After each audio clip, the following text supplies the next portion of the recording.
पुनः मौका दूंगा अपनी बात रखने का। प्रदीप सिंह यूपी में कांग्रेस के प्रवक्ता हैं। प्रदीप जी, आपको क्या परेशानी है अगर ये कठोर कानून लागू हो जाए तो?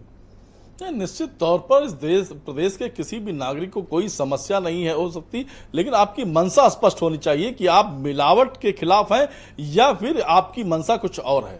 हमें पूछना चाहते हैं कि अब मेडिकल कॉलेज में बलरामपुर में जो राशन मरीजों को मिलता है, आपका ध्यान कभी गया कि उसमें मिलावट है या नहीं है? इस पर आपका ध्यान कभी गया?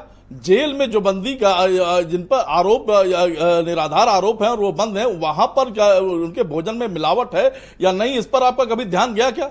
और जो हम जेल आपको याद है रही भाई साहब? बिल्कुल बिल्कुल आएगी।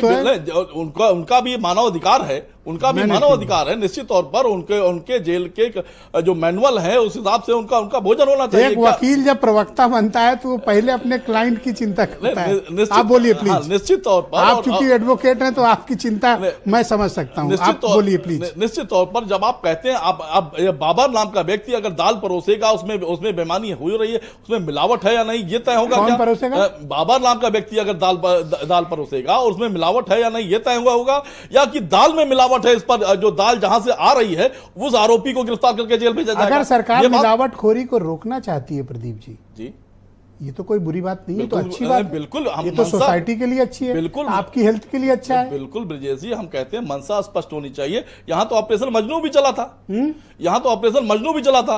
ऑपरेशन स्लॉटर हाउस 6 महीने बाद ऑपरेशन मजनू के वो अधिकारी कहाँ चले गए आज तक पता नहीं है। ऑपरेशन स्लॉटर हाउस चला था, आप उसके बाद 3 महीने के बाद आपने वो सारे स्लॉटर हाउस आज लखनऊ में खुलवा दिए और बताया कि अब ये अवैध और वैध के बीच में उनको फंसा दिया।